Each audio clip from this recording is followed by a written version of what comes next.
Good afternoon from Bali, everyone. It's Anika Menon from hearthealthbrainhealth.com, encouraging healthy grieving and mindful actions.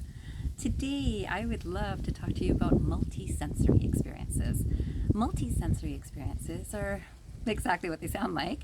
It's more than one sense operating at one time. So I thought I'd start with this quotation, which says, "Our fundamental relationship is soul to soul.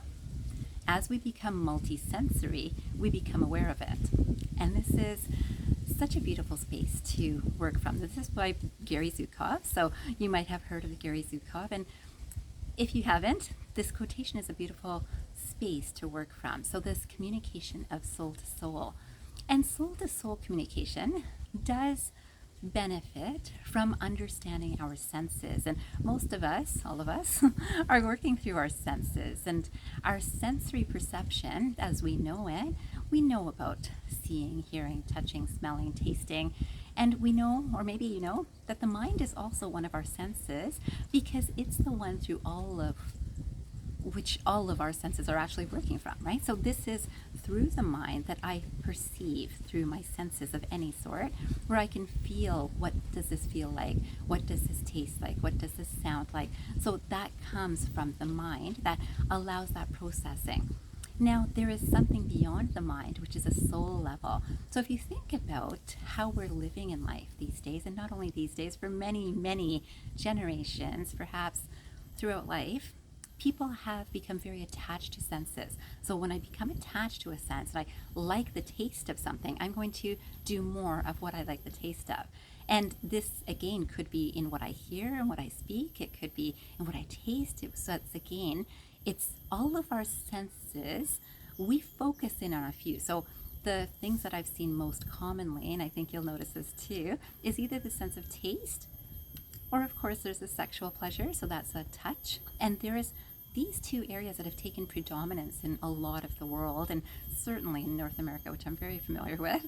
And it's very interesting to watch ourselves and observe this, because if we are paying attention to senses, and this is how we're operating through life, can we become aware of how multisensory we really are? So in a single moment, to pay attention to every sense at the same time. And that's the true art of observation too. So if we're looking at something, so I look at a tree without the word tree, because words actually complicate things. If I just look at a tree and notice its fullness, I notice how it's moving in the wind, I notice that, how it might smell, what kind of scent is coming from this tree or the leaves, and how it moves with the wind, and how it sounds, and all of this. Is there a taste in the air because this tree is present? Is there a smell in the air? All of that. And then how am I thinking about it all? Do I like this? I do not like this. And true observation of our senses is to have no preconceived notions. So taking away the language, which again is a mind activity also, of it wants to name it. It wants to name the flower it sees. It wants to name the tree that it sees. It wants to name the mountain that it sees. All of that is all part of the mind, but it's not that full multisensory experience.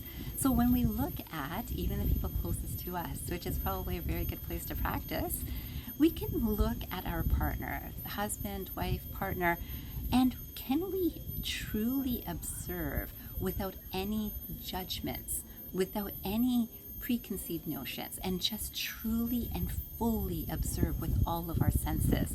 And this would mean that we're not living in hope. The hopefulness is born of the past.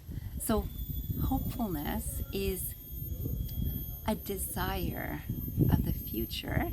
So I hope this will happen. I hope this person will think like me. I hope this person will kiss me. I hope this person will hug me. I hope this person will say this to me. I hope this person will feed me this, and whichever way it is, right? So I hope this person will take me to a restaurant. I hope this person will go to bed with me. Whichever way you're thinking about it, there's this hopefulness for a lot of minds when they're looking at their partners or people closest to them. I hope this person will like me. So then when I've got that hope, it's based on past knowledge that I've gained, or learning that I've gained from an experience with this person, which then feeds, oh, they're probably not going to take me to a restaurant. They're probably not going to sleep with me. They're probably not going to kiss me. They're probably not going to say this to me. All of that clouds the judgment of the present moment and then creates the future, which we may not be hoping for, but we do experience. And so this is a very useful concept, that until we are truly just present, fully present with every sense, and of course in every experience, but find a place to practice. And oftentimes, if it's not a person, it's very easy to focus on whether it's a pet, whether it's an animal that you see, whether it's a plant or a tree that you see, and just to focus on all of the senses at once. That will make it easier to do this with an actual person. And what's the benefit of that? When we get to that space of that true discipline of the mind, which is then controlling the senses, we can start feeling the soul connections. And these soul connections are much deeper than what we experience on the human form level, which is working through these senses. So today I'd love for you to spend 5 minutes after this video to see if you can experience this moving beyond the senses by truly experiencing all of the senses, this multi-sensory experience at once, and then move into that soul level, or allow yourself to. There's not the goal that, oh, I want to get to the soul level, because as soon as you have that goal, you won't reach it. And that's a surprising experience of life, that if we can just be in this moment of, this is what I'm choosing to do right now. This is my experience of these senses. It's me being fully aware of each of my senses in this 5 minutes of practice that I hope you'll do.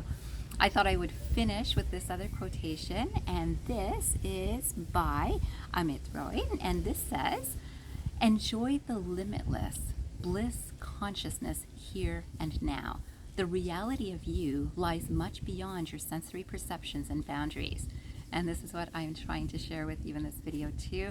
I will tell you, there is a whole world beyond these sensory boundaries, and I hope that you experience it at least for 5 minutes today. But you'll see that if you do even have a moment of that experience, you will enjoy living from that space.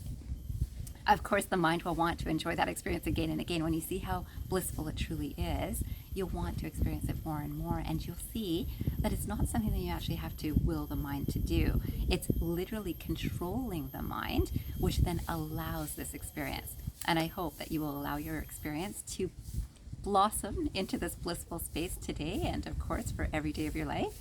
I wish you a fantastic day ahead, and I hope you remember, transform your mind and transform your life. Have a great day, everyone.